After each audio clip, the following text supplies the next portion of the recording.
وطن جان شکر مادر میکنم. ذره خاکی تو را هم وزن گوهر میکنم. صد قسم از نام فرزندانی با آر و شجاع شهرتت را تا ثریا زیب کشور میکنم. نور دل و دیده های تاجیکستان کشورم، در دل مردم تو جای تاجیکستان کشورم.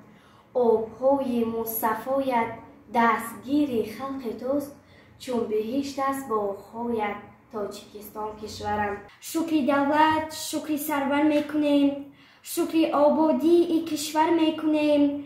بهر حفظ این دیار نازنین ما تن و جان خود اسپر میکنیم. زمین داری زمان داری تو امروز، جهان در جهان داری تو امروز. سرودی تو به کنج دل نهان نیست، چو پروازی عقابان به نشان نیست. دلت را به دانشوری دار خوش، چو دانستی آنگه در کار کوش. خرد بهتر از چشم بینایی است، نه بینایی افزون زدانایی است. کوههای سربلندت لاله‌زار، آبهایت همچو قلبت بی‌غبار. مردمانت صافدل و خاکسار، 4 فصلت می نماید چون بهار.